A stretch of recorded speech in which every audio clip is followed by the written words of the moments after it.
Welcome to the Clean Hits Hockey Podcast. We are in the thick of the Mammoth development camp. I am your host, Brad. We got Clean Hits Corey here, and joining us today is none other than Owen Allard. He is fresh into his second development camp with the Utah Mammoth. The gritty Ottawa-born forward has turned heads with the Sioux Greyhounds and is expected to turn pro with Tucson this fall. From going undrafted twice to his breakout at the World Juniors and now a draft pick, Allard's story is one of perseverance, personality, and power. This mindset and on-ice growth is something that we are going to dig into with him today and see what is next as he pushes towards an NHL spot. So, Owen, how are you doing? How's everything up there in Utah and Salt Lake? Yeah, I'm doing great. Thanks. Appreciate you guys having me on here. It's seems like a great show you guys are putting on for the fans and everything. So, we're currently here in Park City, Utah, and it's we were here last year at the same time, but it's just gorgeous up here. Everyone's super nice, and just the scenery is insane, and just the places we're staying in right now, it's unbelievable. So couldn't ask for a better spot to spend development camp with the guys. So it's been fun so far. Yeah. Awesome. It's almost like a little summer camp, but man, I mean, one thing every time we go up to the Salt Lake area, that view of the Wasatch and all the mountain ranges is just something else. So imagine getting on the rink up in that kind of climate and area has got to be a lot of fun, got to be kind of rejuvenating in a way, and just kind of feels like being in your own little universe, if you will. Yeah, for sure. It's definitely a change of scenery from Ottawa. Although I do love Ottawa, it is nice to leave sometimes, but coming up here to Park City, it's been unbelievable. Good weather. Lots of nice people, and just, the scenery's it's second to none. So it's been really fun so far. Very cool. Well, this is your second development camp with Utah. So what I'm curious of is what has stood out this time compared to that first go around. Yeah, for sure. I think, second time around, I think you just kind of get a feel for the organization more. You're more used to seeing some familiar faces. Growing relationship with the development staff like Brooksy and Lee and Shancy. It's been a really easy adjustment coming in here. So for the second time, which is nice, but and also kind of seeing the guys and meeting new people. Obviously our draft class last year, a lot of big names like Iginla and then Bodwin and other guys like that. So it's obviously fun coming back and kind of testing yourself against those guys. And obviously the new guys they brought in like Desnoyers and guys like that. So it's been a blast so far, and I'm really enjoying it. Do you feel a little bit like the senior in high school and you can kind of prank the boys, or or maybe give them some wise words of wisdom? Or yeah, for sure. I'm definitely I think one of the oldest guys here, so it's definitely fun. And to be honest, that it's fun being the older guy, but obviously you're here with a lot of first round picks and really good players in their league, so it's pretty cool to kind of bounce ideas off them, and they're kind of bouncing ideas off me and from my experiences and stuff. But no, everyone's super talented hockey players here, and they're phenomenal people. So it's been a great mix so far with everyone. Yeah, and there is another skater there that you're pretty familiar with, and Noel Nord. So how does having that familiarity help in a setting like development camp? Yeah, for sure. It's definitely great. I was telling Nordy yesterday, it's kind of crazy to think that a year ago today we were just new faces and didn't know anything about him. But we had a great time in the Sioux together. I was super, super happy that we got to spend kind of our last year juniors together. So, he's a great player, and more so just an unbelievable human. I would consider him one of my best buddies to this day. So, I think he's improved a lot over the summer. I think his skating's gone a lot better. And, I think he's going to be turning some heads here at a development camp, rookie tournament, main camp. So I'm just hoping for the best for him. Very cool. Oh, and a bit of a whirlwind for you at the end of last season. Your season wraps in the Sioux, then you have an opportunity to go down to Tucson. I know you didn't get a chance to go on the ice, but just curious what you took away from that time and how that's helped you continue to build your game going forward.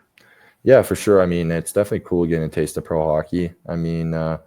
Noel and I were, lucky nosugh to get a taste at the start of the year. And then once we got sent down to the Sioux, that's kind of what we tried to preach to the younger guys coming up. But, once we lost in playoffs in Sault Ste. Marie, we got right on a flight to Tucson, and, right from the bat, it's kind of just that change and just the level. The pace is higher. Everything's just everything's just firmer. I mean, guys are better. It's just how it is in pro hockey. So, I mean, it was really cool to be kind of part of like a team at that level and going into their playoff push. But no, I would just say like everything's just tighter. I mean, there's less space out there. You get practicing with some bigger, stronger, faster guys. So, and just kind of the way like everyone takes care of themselves. I mean, it's pro hockey. It's their job now. I mean, when you play in junior hockey, it's kind of playing for fun, which I kind of like. But making that switch, you really got to like start to dial in and put everything towards hockey. So it's cool to see that. And yeah, I think I definitely learned a lot going into my summer training stuff on kind of what I got to do, what I got to get better at. So just talking to like the development staff, it was really cool experience. And I think all the things I learned there, I'm just going to try to implement that into my summer training.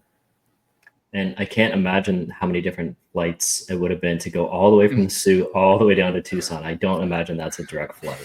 Yeah, for sure. I mean, it was kind of a funny story. We Nordy and I were flying actually out of Sault Ste. Marie, Michigan, which is right across the border, and we were almost not even going to get out to Tucson because it was like a snowstorm. It was insane. It was like -30, and then we arrived in Tucson, and Nordy and I looked at each other and we're like, yeah, we could probably get used to this. Like, it's unbelievable there. So definitely a big change in scenery from going from Sioux to Tucson, but no, two great spots. So no doubt. And again, just whirlwind for you over the last couple of years. You get passed over in the NHL draft not only once but twice. Curious what your mindset was like during that time, and how do you avoid almost becoming a little bit jaded to be passed over twice and then keep the positive mindset that this is going to happen one day?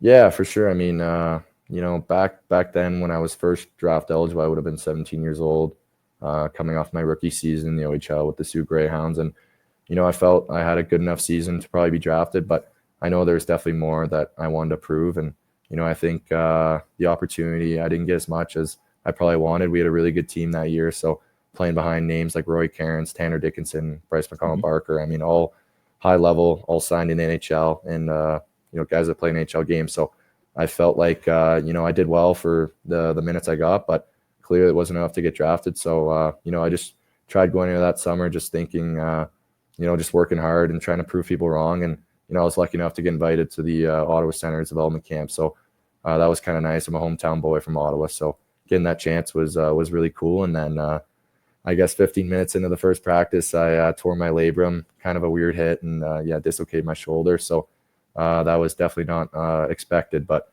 I just think everything happens for a reason. So ended up rehabbing and missing my entire 18-year-old year in the Sioux. I mean, I missed 6 months, so I played the last 14 games, and I thought I did well, but obviously it would have been nice to get more games in and play a full season to kind of have that kind of revenge tour and try to get drafted again my 18-year-old year. But I think I really found some mojo going into my 19-year-old year. I mean, I had a lot of trust from my GM in Sault Ste. Marie, Kyle Raftis, and my head coach John Dean. So I mean, I got off to a good start in the Sioux. Kind of stuck to my identity, that kind of 200-foot, just hard to play against style, and I was putting the puck in the net at the time. So I was lucky enough to get some interest from Hockey Canada, and I thought they were joking at first because I was one of the only undrafted guys that got invited to camp. So I mean, you're hearing names like Macklin Celebrini and stuff like that, Easton Cowan getting invited to these kind of events and all first round picks. And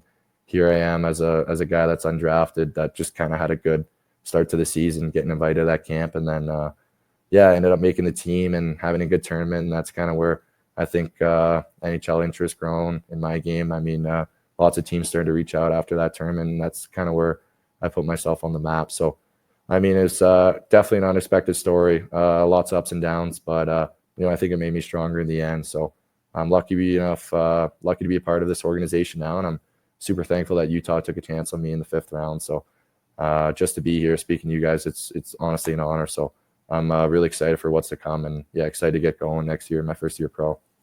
And the Senators' loss is Utah's gain. Yeah. You spoke there a little bit about the injuries you've gone through. I'm wondering, is it a similar mindset in just dealing with those injuries as going through the draft multiple times, and that you're just keeping the right mindset when you don't have the opportunity to get on the ice, and just trying to keep the right mindset and just continue to work on the physical side of your game as well?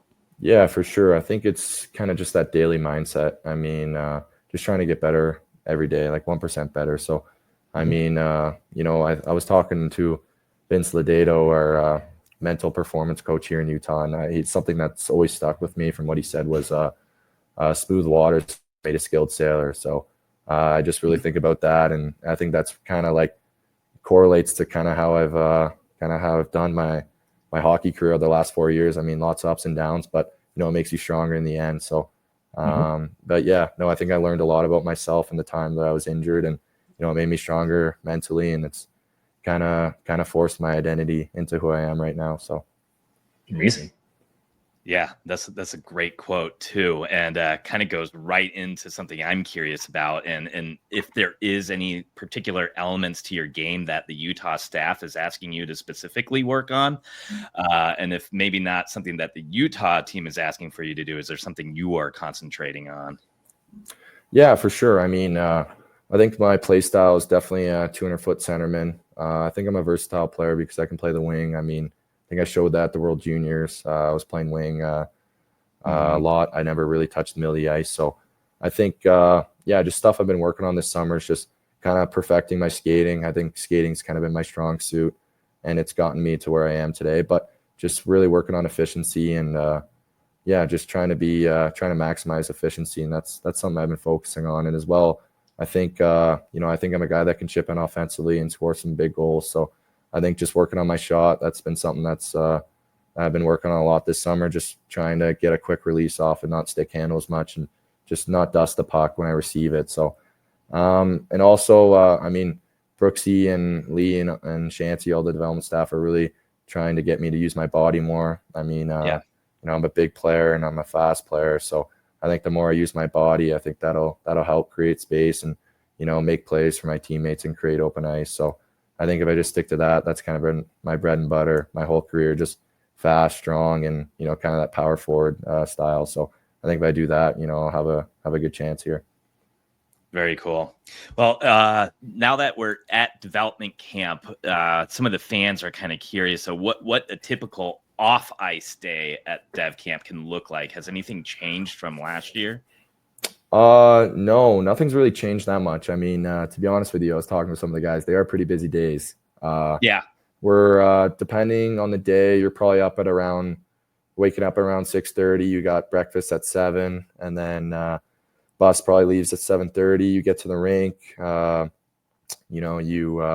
You get in your clothes, whatnot, your workout stuff. You do a little activation with the boys, and then you do either a workout or you do some off-ice testing stuff. So I know today or yesterday we were doing pull-ups and bench press, that kind of stuff, jumping mechanics. So all the things that, the development staff look for into making a good hockey player. So, and then once that is done, you'll probably head on the ice, do like a skill skate with Lars, our skating coach, and then we'll flood, do another skate, kind of more competitive skill work stuff. And then once you're off the ice, we'll do a cool down and then maybe have some meetings the rest of the day, and then squeeze in lunch and dinner. And that's kind of it. So it's been a blast so far. I think the boys have definitely learned a lot throughout this week. And we're just trying to kind of be a sponge this week and, squeeze as much information as we can in from all the professionals around us. I mean, we had a Navy SEAL talk to us 2 days ago. So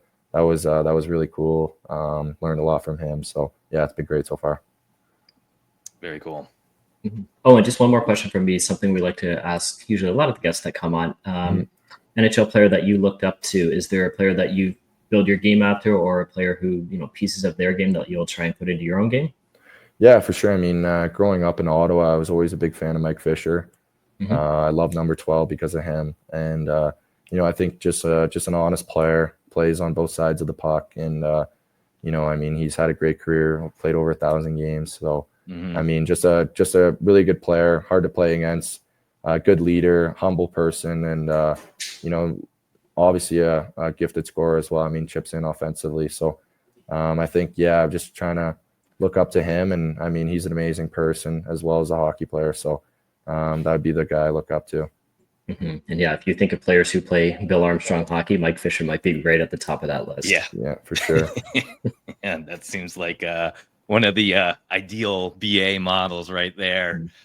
Some of the fans at camp notice you're kind of a glue guy on the ice, keeping things kind of light, keeping things kind of fun with teammates. Is that something that you are always trying to do, or is that just kind of your own natural personality out there? I mean, yeah, that's kind of my personality. I mean, for anyone that knows me, I think, you know, I have a high energy. I mean, I'm a very outgoing person, and you know, a lot of people say I'm a little goofy, but you know, that's kind of who I am. I mean, I love being around the boys and being in the locker room with them. I mean, it's honestly why I play hockey. I mean, it's about the boys. I know I love the game, but you know, just building new relationships with them and meeting new people, it's just unbelievable. So yeah, I think I'm just a high energy, hardworking person. You know, I try to make the boys laugh and stuff. So I think it definitely gets guys out of their shells sometimes. Some guys that are quiet and whatnot. So I mean, that's why we play. I mean, at the end of the day, we're here to have fun. So I mean, I'm just trying to have the most fun out there, but also be serious at the same time. So yeah, that band of brothers mentality almost, and that's a perfect segue for my last question too. We noticed your nickname is O-Dog. Obviously, we can kind of figure out and piece it together, but is there any specific story with it, or did it just kind of fall in place? Yeah, I know I've gotten this question a couple times now, but yeah, O-Dog's kind of been my nickname ever since I was a kid. You know, one of my buddies who I played with as a kid growing up, one of my best friends actually, his name was Owen as well. Funny story, but his old man just thought I played like a dog. Like I was always forechecking, skating 1,000 miles per hour, and he's like, you know what, you kind of play like a dog. Like we should start calling you O-Dog. So I'm like, all right, and then just from there it kind of stuck. So ever since I was like, 6, 7 years old, it's kind of stuck. And, you know, that's kind of been my name from then. Very cool. So you clearly got that dog in you. Yeah. I mean, that's kind of my play style. I mean, just a relentless kind of hardworking player. So yeah, I'd like to say that. All right. Awesome. Well, thank you so much, Owen. Thanks for spending some time with us. Tons of fantastic insight in there, and enjoy the rest of development camp. Awesome. Thanks a lot, guys. Really appreciate you guys having me on. It means a lot. Thank you. Thank you. Yeah. All right. All the best. Well, Owen seems like a absolute dog right there. No pun intended. I guess that wasn't really a pun anyways, but you know what I mean. But development camp seems like a lot of fun. We're really jealous of all of our Discord members who've been posting a ton of videos from it. Everything we've been seeing on Twitter and Instagram, it just looks like an absolute blast. And I mean, like he said it best, it's beautiful up there this time of year. Weather's got to be gorgeous. Views have to be great. And it's got to be like a little bit like summer camp. And especially for a guy like Owen, who's been there before, I'm sure he's having a ton of fun. And not only seeing the players on the ice, all of our Discord fans, but seeing Bill Armstrong in the stands, giving him a shirt, getting to sit next to Andre Tourigny in the stands. Like, that's crazy. You get to sit next to an NHL coach and watch practice. Yeah. So really cool to see. As far as Owen, I remember last year's training camp, not just development camp, but last year's training camp, he made a really good pitch for himself. Ultimately went back to the Sioux, but now he's going to turn pro next season. Expectation is he'll go down to Tucson, and that'll be a nice little boost for them. Remaking that team, getting some, he's 21, so sort of a veteran, but he's going to be a rookie at the pro level. So nice little boost for them. And we talk a lot about just the volume of prospects and draft picks coming into this team. It's like an IV drip, like it just keeps coming. So he'll have a spot on this team at some point down the road, but it's nice to just see that continual flow of prospects and all the draft picks that BA has made, and now they're coming to fruition. Yeah. And well, speaking of the draft, we haven't been able to do our like clean hits full draft recap. We promise we're going to do that. We had a reboot Trent Bot a little bit, and he's going to kind of digest some of the later round prospects that he wasn't as familiar with, do some deep dives on that. And then we will be breaking kind of every single selection down in the near future. But how'd you at least feel about number 4, some of the big picks the team made? I think the Trent Bot too. I think he's out. He's in scouting the Bosnian League right now for the 2029 draft. Yeah, no, he's getting a little bit of that the Euro data right now, and then we'll have to do that reboot with the 2026 upgrades in a little bit here too. But yeah, as far as the draft, getting Deone, I think he was at the top of a lot of people's lists, addressing that second line center need long term. He's going to go back to Moncton.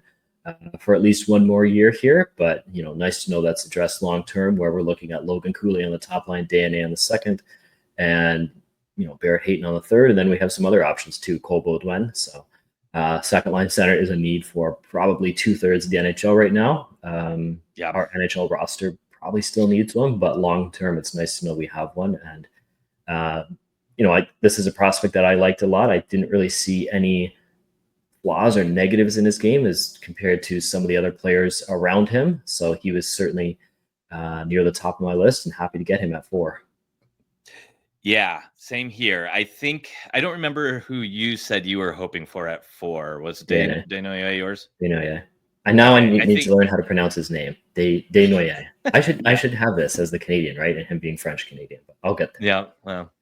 I think I was near the end there. I was really happy with any of the options at center at number 4, but I think there was part of me that was excited about the idea of Jake O'Brien. But the more I see of Desnoyers at development camp, and the more I'm kind of diving into kind of the reactions and some of the other highlight videos, shift by shift videos I've been kind of diving into a little bit more now that we have landed him.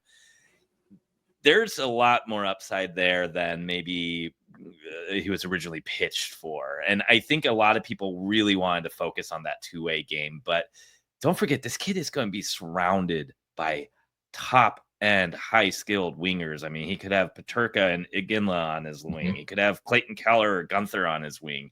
Could have a random mix of those, or Janeel Boot on his wing. I think as Desnoyers makes the NHL, becomes comfortable in the NHL, and gets to play with some of these kind of premium wingers, I think we're going to be able to see his offensive game evolve a little bit more. And seeing some of those videos from development camp, he is slippery out there when he finds the space. I think there's probably a lot of him having to kind of hold up a lot of the responsibility of Moncon throughout the Memorial Cup and tournament and throughout the regular season as well. But I think when he's able to kind of relax and sit back a little bit and get to really open up his game, I think that's when maybe we'll start to see more of that offensive gifts that he does have flash.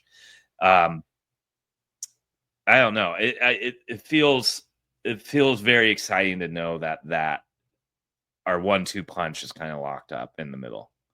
That just made me think of who knows if this would happen, but World Juniors, Team Canada, center, Cole Baudouin, left wing, TJ Ginla. Well, I guess center would be Desnoyers, but Cole can go on the right side. The Mammoth line. Even having Tej and Desnoyers together on the World Junior team would be crazy. And Desnoyers, he's a winner, right? You look at if you look on his elite prospects page, the amount of medals and gold medals and first place finishes is nuts. And we know Bill Armstrong values winners. Bill is a winner himself, not only the Stanley Cup in St. Louis, but a Memorial Cup as a player and an AHL championship as well. So never a problem adding winners to your group. No, agreed. So very excited about that. And of course, there are many other prospects that we'll be talking about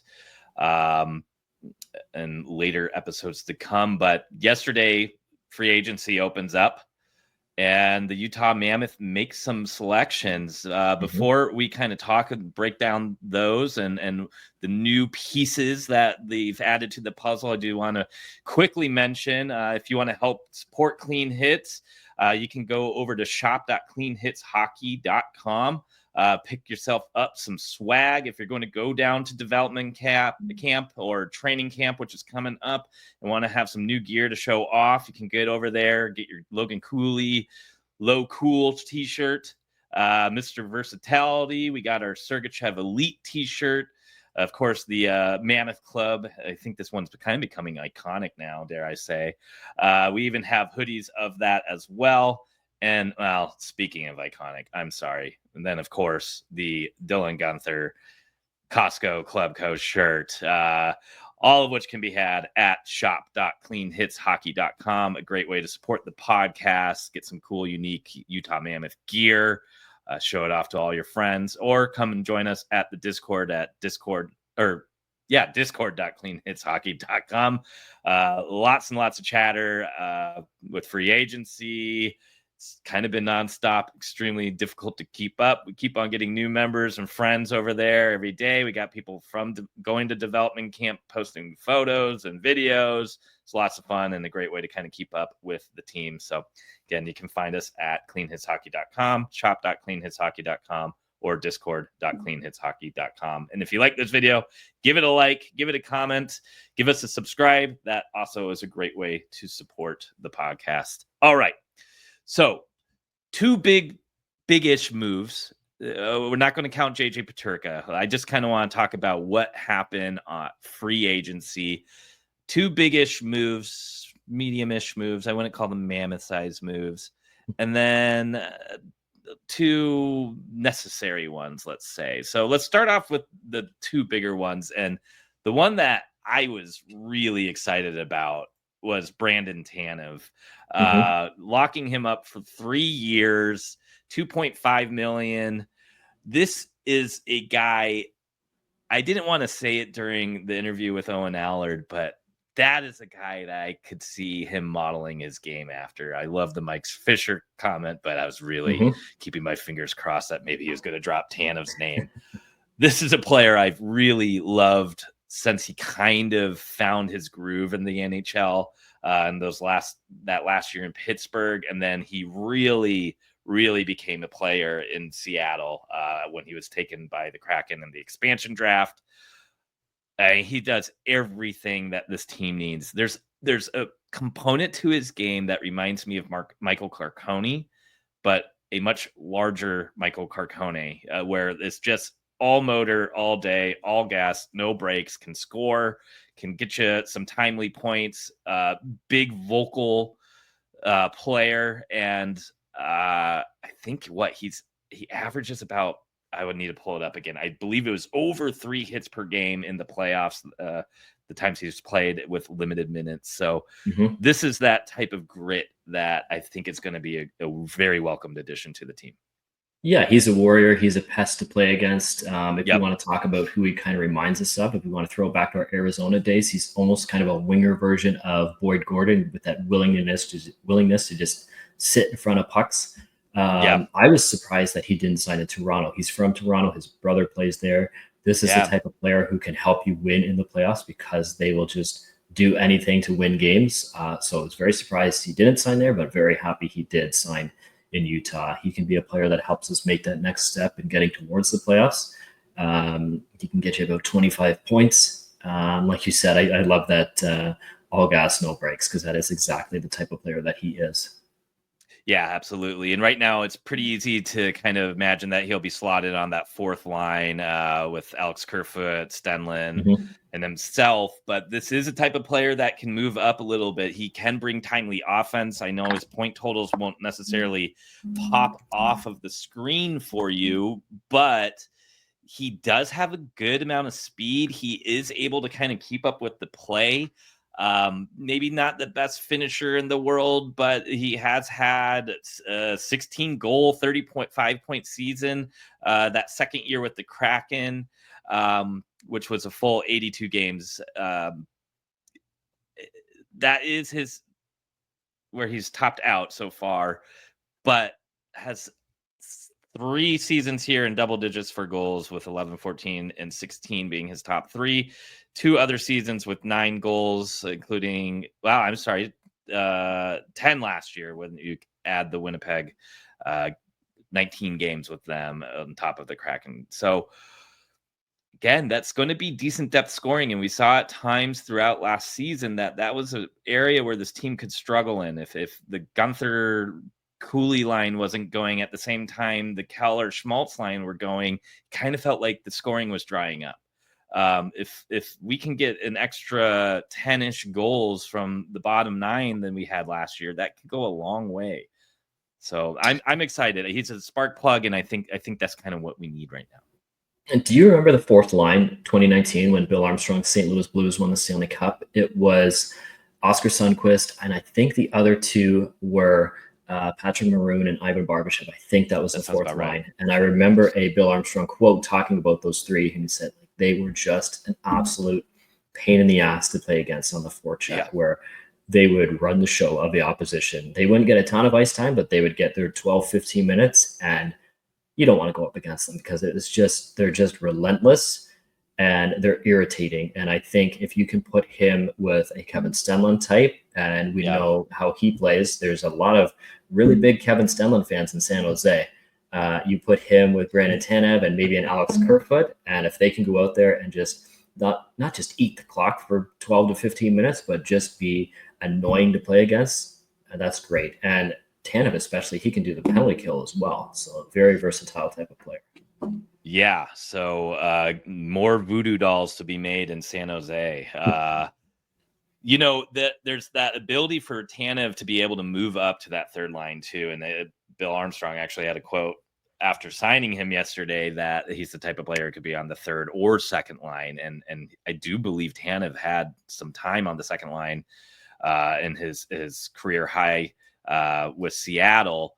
Again, that isn't necessarily what you want, but I having a player that's versatile like that is going to be very important because hockey is a very physical sport. It's very rare that your entire roster is healthy all season, especially he's like the non-nice guy version of Alex Kerfoot. Yes, that is a great way to explain it. And another player he kind of reminds me of is Josh Doan. As far as that pure energy, pure grind, goes up on the board and just gets stuff done. And we saw Krause, McBain, and Doan really clicking at the end of last year. There's a world where Tanev could maybe fit in that Doan spot to kind of keep that buzz going with the third line, but we will have to see.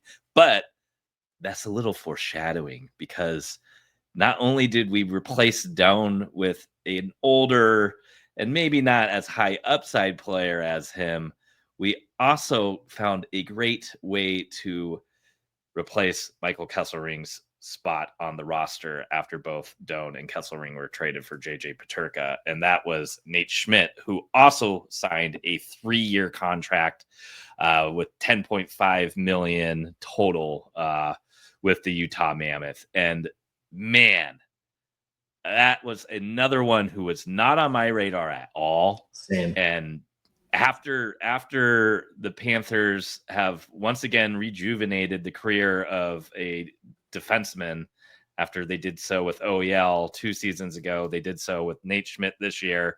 I'm hoping that we are the beneficiary of that, just like Toronto was with OEL last year.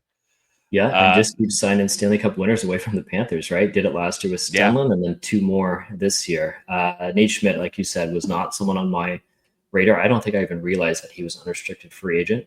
No, wins the Stanley Cup in Florida, went to the Stanley Cup final when he was with the Capitals. Or was it with Vegas? Either way, that was not his first trip to the finals this spring. And wait, now I'm wondering how many times he's been to the finals. Did he win with Washington, Vegas, and Florida? I'll look it up. Yeah. He was either on that Vegas expansion team or he was on the Capitals team that beat them. He's a defenseman who can play both sides. He can do a little bit of everything. So now if you look at our depth chart, you would have, obviously, the 1D is going to be Sergachev on the left. And then behind him, you can have, we've seen some stuff lately that Simashev prefers to play the right. He might have to play the left anyway, because if you look at our right side, we're going to have John Marino, we're going to have Sean Durzi. And then on that third pair, so let's say if you put Sergachev with Marino, let's say Simashev with Durzi, which seems with Simashev being so defensively responsible and Durzi a bit more of a freelancer, and then you can go with a veteran third pair of Ole Mata and Nate Schmidt. That gives you some optionality to keep Maverick Lamoureux in Tucson. He's probably pretty close, but I think he just needs one uninterrupted year, go play pro hockey at that level for 1 year, no call-ups, no injuries, just play. And then we still have some depth in Utah with Ian Cole, with Nick DeSimone, with the guy we signed from the Blues Islanders. What's his name? Yesterday as well. Perunovic, lots of depth on defense.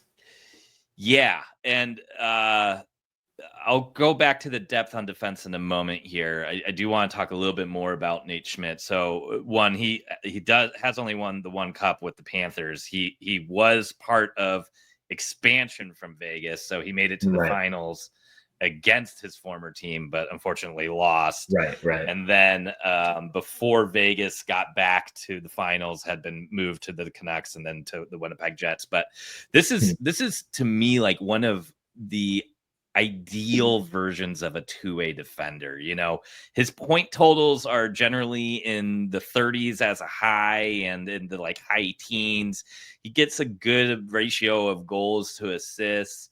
He's got enough grit. He's one of those more annoying players to play against. He's got just enough speed to where it's not something that you're concerned about. He can kind of just play whichever role the coach really needs him to kind of focus on, depending on the makeup of that blue line.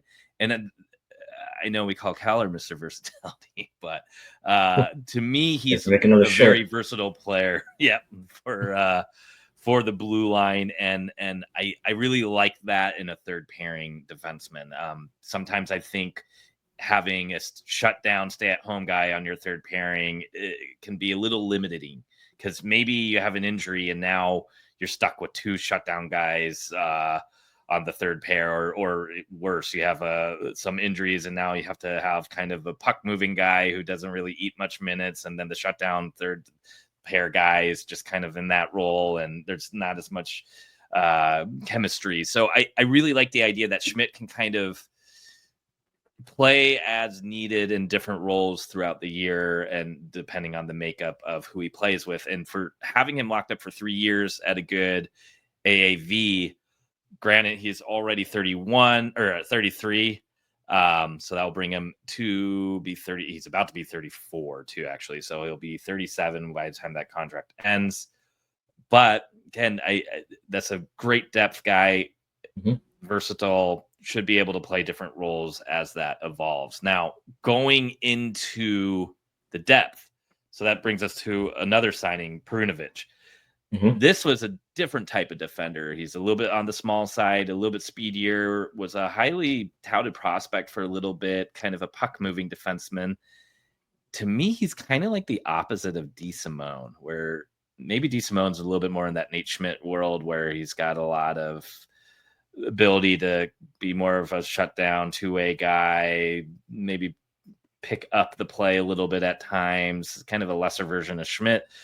Perunovic is definitely more on that transition side of things. And why I really like that is, no offense to Perunovic here, but hopefully we aren't having to bring him up with our defensive depth.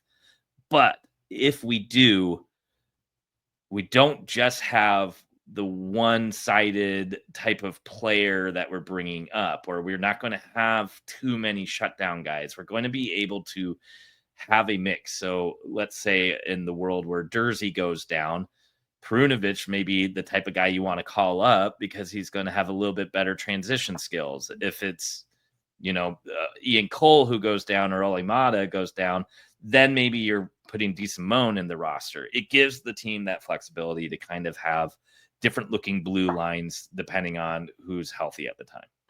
Yeah. We talk a lot about the Marino and Durzi injuries from last year. You play 6 defensemen, sometimes 7, usually 6. Do you know how many we dressed last year over the course of the season? How many defensemen played at least one game in Utah? 6, 7, 8. I'm going to say 9. 12. Wow. Double the 6. So Dakota Mermis played one game. Bertuzzo, 17. Mavlan, 15. Valimaki, 43. Polichon, 23. DeSimone, 20. And now this is just kind of outside of the regulars, right? So we'll see. Valimaki this year is going to start the year on the IR, probably back December-ish. But yeah, we don't want to get into that situation again where we were kind of scrambling, right? Getting Dakota Mermis off of waivers. We did luck out in getting DeSimone on waivers and him showing that he can play at this level. Having to make not really a panic trade for Mata because we got him at a good price. We didn't overpay or anything like that. But there was a point there earlier in the season when both Marino and Durzi were down, and it was like okay, who's going to play here? Because we don't really want to stick Mavlem in this situation full time because he's not ready. So I don't think we're going to get in that situation this year where I think we have at least 11 defensemen under contract with all that depth with Ian Cole and DeSimone and Perunovic. Lots of options there, lots of depth for, inevitably someone is going to get injured. So always good to be, at least 10 defensemen deep, and we are. So. Yep. And then the final signing of yesterday was for a goaltender, and this was a spot of concern that we were all talking about before the draft, and we got Vita Vanecek. Just won a cup with the Florida Panthers, so adding to that collection, but had been at the San Jose Sharks last year for the majority of the season, had some time with the Jersey Devils, the Capitals, and was a Hershey Bears product from the Capitals before that. I'm glad we shored up goaltending a bit. I had a list of names. This was not necessarily my top choice, but there was part of that from a gambling perspective here where I may be a little bit having too much recency bias of loading up on player point props when Vanecek was in net for the Sharks this past season. Actually, and then once Georgiev was in net, it was even better, but that's a different story. Right. Regardless, though, we were talking about the goalie carousel, and at some point here, you don't want to be the one without a chair at the end of the musical chairs game. And I think that this is definitely kind of the bridge we need before maybe Robble's ready. Definitely don't have anybody in the Roadrunners program that I would feel super confident in. And I think as long as he can play that 20 to 30 game range and get you some wins in there, I think we can all be pretty happy with him as long as we can kind of trust him in the back. What are some of your initial reactions here? Yeah, I mean, we heard Bill Armstrong's comments just days before the opening of free agency saying his priorities were to add a scorer, add some depth on defense, and add some depth in net. Now he's checked off 2 of those 3 boxes. As far as the depth in net, again, obviously the well-being of Connor Ingram is number one, but until we get some clarity on that situation, Vanecek was somebody on my list, and it was getting a little dicey there toward the end because we were seeing Alex Lyon go to Buffalo, David Rittich go. I think he went to the Islanders, and some of the other names that we're signing. Jake Allen goes back to New Jersey. So to get Vanecek, and I know the numbers weren't great in San Jose, but San Jose was a very, very bad team. We speak a lot about goalies being voodoo, and if you look at Vanecek's numbers, if you go back to New Jersey, they were solid. If you go back to Washington, they were even better. There was a time there where Washington was just churning out goalies, not only Vanecek, but Braden Holtby and Michael Neuwirth. And Vanecek, I think I'm comfortable with him being somebody who can come in, play 25, 30 games. You look at last season, and I mean, part of it was the playoff push, but I think there was a little uncomfortability there from Andre Tourigny and playing Jackson Stauber. So we had to see Vejmelka play those, whatever it was, 25-ish games in a row. Stauber showed some flashes, but he is probably an AHL guy at this point. So to have Vanecek, it's some nice insurance, and he's somebody who can at least give Vejmelka a little bit of relief this coming season. Yeah, agreed. And again, like as you mentioned, this definitely feels like a bit like an insurance move. If Ingram is able to play, who knows? Maybe it's one of those situations where Vanecek is moved to a different team too, because we have our 1A, 1B with Veggie and Ingram. Now, I do like that both Veggie and Vanecek are Czech, so just kind of adding to that club with our second round pick of this year as well. And Vanecek should actually get a second cup for the trolling of Stuart Skinner. And I think it was game 4 of the cup final where Skinner likes to do his little routine there at the red line, and Vanecek kind of got in his face, didn't interfere with him, but kind of distracted him. Same as what Anthony Stolarz did the year prior. So took the page out of the Florida playbook there. Yep. Absolutely. But felt like a very productive day. Felt like a day where they address needs that may not be quote unquote sexy or anything, but this day and age, free agency can be pretty brutal. And this year in particular, it's almost shocking with how bad it's been for so many teams. Florida getting all three of the big names of Bennett, Ekblad, and Marchand signed really took off three options, and you knew they were going to keep at least one of those players. I didn't think they were going to keep three, so I figured one of those guys was going to be out there. That's one team who feels like they got an improvement, whether that was Marchand or Ekblad. Somebody would have felt like, hey, we got one of those players. That didn't happen. We're still waiting to see where Ehlers goes. That's probably the last big name. So going out there and getting essentially the two guys who play the roles that Josh Doan and Michael Kesselring did for the team. Granted, they're much older and maybe don't have the same upside anymore, and obviously probably aren't going to be as productive as those two players. But it feels like we gave up two pieces to get a huge improvement in the top six. And then you just kind of reshuffled those chairs and got two guys who can do very good impressions of the players we had to move to get JJ Peterka. I think there could be room for maybe one more depth forward, just in case. It feels like last year we had too many forwards, with Yamamoto really turning heads in camp, Carcone, Michelli. Well. What was that? Who got a new contract as well? Yamamoto. He's back. Yep. But it felt like we had an overabundance of forwards this year. It feels like our buttons are bursting at the seams from all the defensemen we have. But, if you picture an injury where somebody in the top six goes down for a dozen or more games, you're starting to call up people from the road runners who may not have that same NHL ability or upside yet. If Daniil Boot isn't necessarily ready for the NHL immediately, you're kind of in that situation as well, where Liam O'Brien may be playing more games than he is not. So maybe just one more piece, or maybe it's one of those things that after training camp, they can go out and get once they have a better idea of how that roster will shake up. I know you're still really wanting another center. Yeah, I don't think we're done yet. Just going on Bill's own words there, right? Wanted to score, wanted some defensive depth, wanted some goaltending depth. Didn't add the score. These comments were after the Peterka acquisition, so still one more piece there. In my mind, it is a center. I think it's Logan Cooley is the first center. I think it's Barrett Hayton as the three, and I think potentially one of the best third line centers in the league, and then Kevin Stenlund as the four. Jack McBain needs a new contract. We've heard reports that it's close. I think he's better on the wing. So we have that $11-ish million. Get him signed, probably be down to about 6 or so. Then some other money opens up. Valimaki starts the year on the IR. You get his $2 million back.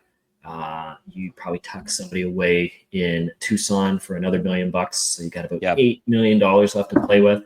Not saying we need to go and spend every dollar of that, but I do think we need to add one more piece. I think it's going to have to come through trade. You see what's left in free agency, and there's nothing there that's going to check a box. And again, another thing we brought up a lot of the time is we still have too much stuff, right? Lots of prospects, lots of draft picks. We have like 11 draft picks in next year's draft. So we're not going to use all those because you can only have so many players. So I do think we're going to see another trade here at some point to hopefully it's a center, but it will be a forward, I think. Yeah, or even a guy like Kerfoot who can slide to center if needed. You could even say McBain is kind of that winger who can slide to center if needed as well. So I would agree, either a dedicated center or a player who's kind of a Swiss Army knife in that capacity would be a nice add. I don't think we need to go out and use all of our assets to go get a youngish 2C who can put up points necessarily. I also think with the cap space, if they're making a playoff push, you want to make sure you have some available cap around the trade deadline. But it could be interesting to see once some teams get going this season if they're willing to start selling off, because this upcoming 2026 NHL class is very deep and has some huge upside at the very top. So maybe a team like Nashville goes, all right, we do stink. Time to start selling. O'Reilly would be perfect, right? Just in terms of term, age, he does everything. He's the amount of term left on his contract until Desnoyers is ready to go. Jason Dickinson in Chicago, he's not Ryan O'Reilly, but again, he's a shorter term guy. He's got some flexibility. He can play the wing. He can play center. He's got some good size. Relatively small cap. Could be a nice short-term fit. I think we basically just need another Barrett Hayton is kind of my benchmark for what we need. Didn't want to go down the Nick Bukestad road again. Good player for us in Arizona. Seemed to lose a step last year. Didn't want to go down that road again because it didn't feel like it was going to address the problem. Yeah. Two other names that I kind of have circled, Morgan Geekie and Pavel Zacha from Boston. If they start to realize the writing's on the wall, maybe they start to sell off some of those depth pieces. Both are wingers who can slide to center. Are there any centers on any centers like Minnesota? Would they have anyone to trade? Minnesota doesn't have many centers, period. Maybe it's a center like 24-ish Austrian and anything in that area. Which teams? Minnesota. Ryan Hartman. Oh, I know where you're getting at. I know what you're. I'm keeping that dream alive until he's either signed or traded. So, all right. Maybe a little bit overkill, considering where would he fit long term. But if our problem goes from not having enough centers to having too many, I'm okay with that. Sure. I'll mention him every episode until there's some. I know. Part of me was hoping that dream would die, but it's still alive. That flame is still lit. Yep, we will have to accept it. Charlie Coyle going over to Columbus. That's kind of the player I'm looking at. But we could shoot higher too. That'd be fine. It sounded like you were going to say Kadri there in Calgary, which again he would be perfect. It's just that contract is 4 years left, right? Yes. And he's 34, 35. So not quite what we're looking for. And I don't think Calgary's in sell mode right now anyway. So I don't think that's happening.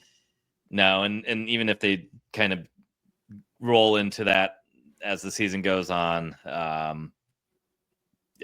just was looking at the roster. I don't know if Backlund feels like the type of guy who's there for good, even though I think he would be a perfect fit. Then you have Kadri. They just traded for Frost, and that's your top 9 actual centers. Just signed Frost today as well, too.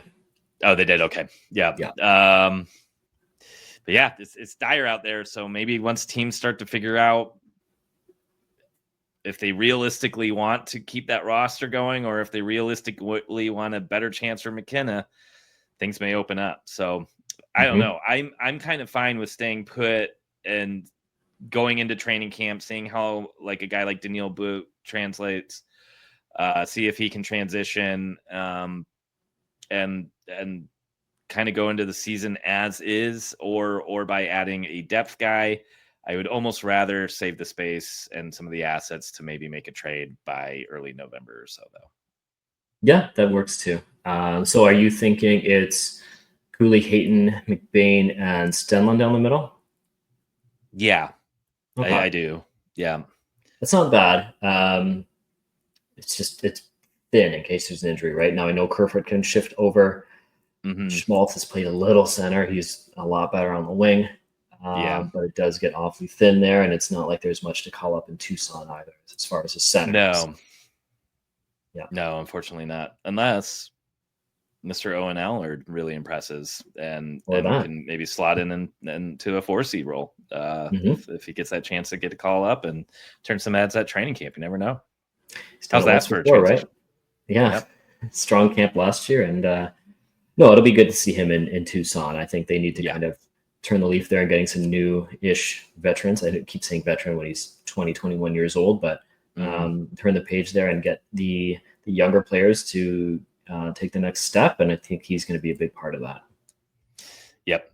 Same here. I'm actually very excited to see what the Roadrunners do with this roster and allowing some of these younger guys to get a little bit more playing time than they did last year. But yeah, overall, I no bad contracts here. 3 years on Tanev and Schmidt. Maybe it's one more than you want to give, but it's free agency.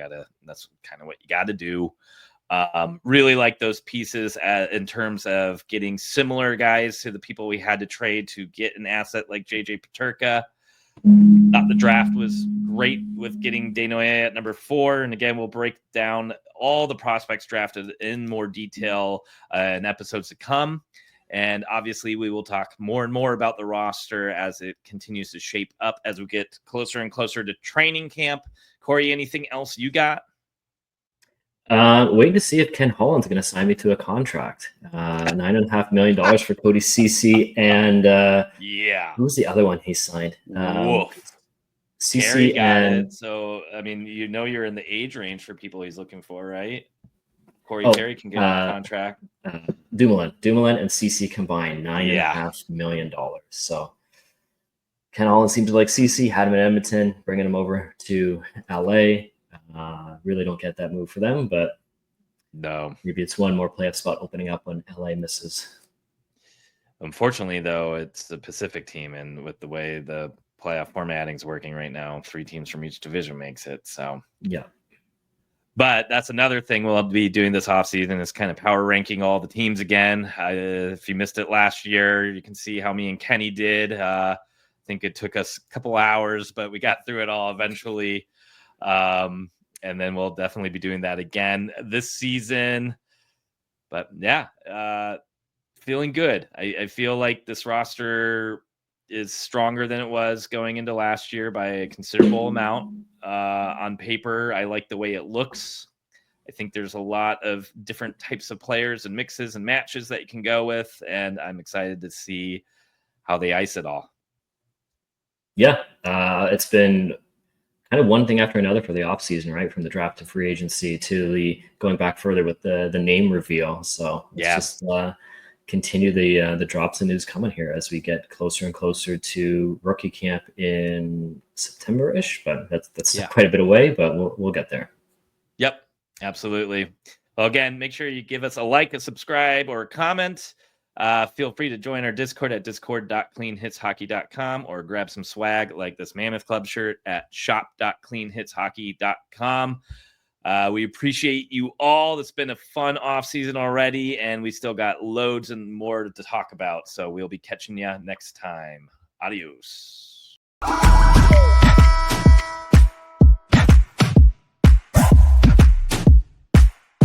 know we running it now.